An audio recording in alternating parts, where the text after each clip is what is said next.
जरा इन दोनों तस्वीरों को देखिए। एक तरफ आपको मलबा नजर आ रहा है और दूसरी तरफ आपको एक धार्मिक स्थल यानी मजार नजर आ रही है। ये जो मलबा है वो कभी मजार हुआ करती थी। जी हाँ, योगी आदित्यनाथ के बहराइच दौरे से पहले बुलडोजर कार्रवाई करते हुए करतनिया घाट का जो इलाका है उसमें 4 मजारों को गिराया गया।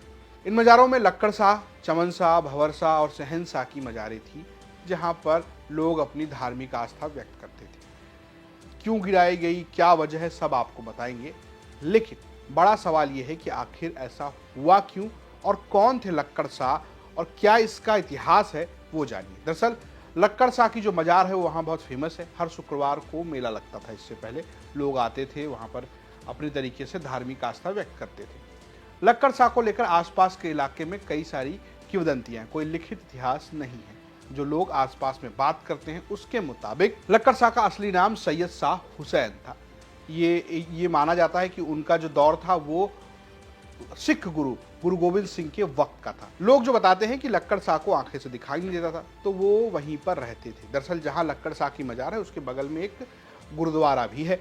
तो लक्कड़ शाह पूस की झोपड़ी में रहकर गुरु नानक देवता की पूजा करते थे। गुरु नानक देव जो सिख धर्म के पहले गुरु हैं, तो गुरु नानक देव ने उनको एक दिन दर्शन दिया और उसके बाद उनकी आंखों की रोशनी वापस आ गई।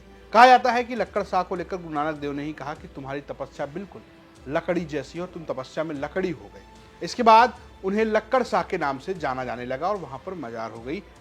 जानकारी के मुताबिक जो लोग दावा करते हैं कि 16वीं सदी से यहाँ पर ये मजार है और अब नहीं है क्योंकि उसको ध्वस्त कर दिया गया। अब सवाल यह है कि जो इतनी पुरानी मजार थी जहाँ पर लोग आकर धार्मिक आस्था व्यक्त करते थे, उसे क्यों गिराया गया, जिसको लेकर यह भी दावा किया जाता है कि वो वक्फ की संपत्ति के तहत रजिस्टर भी थी।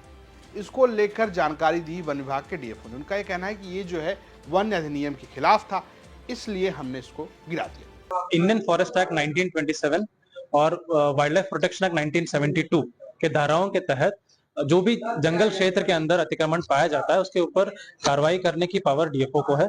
और इसी पावर के तहत जो मूर्तिया रेंज के अंतर्गत जो अतिक्रमण पाया गया है उसको सुनवाई की गई थी और उसके ऊपर अतिक्रमण घोषित करके उसकी कार्रवाई की गई। किस तरीके का अतिक्रमण था और किन चीजों को गिराया गया है? चार मजारे थे वहां पर अनाधिकृत रूप से, और वहां पर जो है लक्कड़ शाह, चमन शाह, भंवर शाह और शहनशाह, इन चारों मजारों को ये कब बनाई गई इसकी मजारें? इनकी जो इन वक्त का रजिस्ट्रेशन जो है 1986 का है, लेकिन उससे पुराने हमारे नियम है जो फॉरेस्ट कंजर्वेशन एक्ट 1980 है।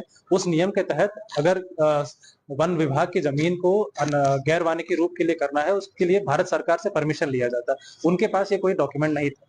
अधिकारी की माने तो ये नियमों के खिलाफ था, इसलिए गिराया गया। लेकिन एक सवाल ये भी है कि जब इतने समय से यहाँ पर लोग अपनी धार्मिक आस्था व्यक्त कर रहे थे, लगातार मेले लगाए जा रहे थे, तो अब क्यों गिराया गया? इसका जवाब उन्होंने दिया कि चूंकि नेपाल का जो बॉर्डर है वो बहुत संवेदनशील हो चुका है और सरकार के तहत आदेश है कि इस इलाके में कार्रवाई की जाए और इसी कार्रवाई के दौरान इस मजार यानी लक्कड़ शाह की मजार को गिराया। नेपाल सीमा बहुत संवेदनशील बनता जा रहा है और नेपाल सीमा से 10 किलोमीटर के अंतर्गत जितने भी अवैध अतिक्रमण है उसको हटाने के लिए सरकार से हमको सूचना पाई गई है और इसके तहत ही इसकी कार्रवाई की गई। फिलहाल लक्कड़ शाह की मजार गिरा दी गई। न सिर्फ लक्कड़ शाह, चमन शाह, सहन शाह, भंवर शाह, 4 लोगों की मजारें बुलडोजर से गिरा दी गई और ये बताया गया कि ये एक अतिक्रमण है।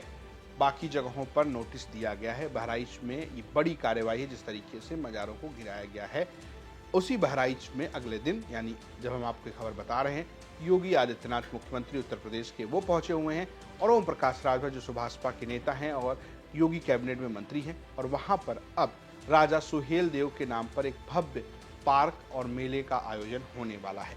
कुल मिलाकर ये सब कुछ जो है वो न सिर्फ प्रशासनिक कार्रवाई है बल्कि इसे लोग राजनीतिक दृष्टिकोण से भी देख रहे हैं। स्टोरी भेजी थी बहराइच से हमारे सहयोगी रामबरन चौधरी ने। देखते रहिए यूपी तक। नमस्कार।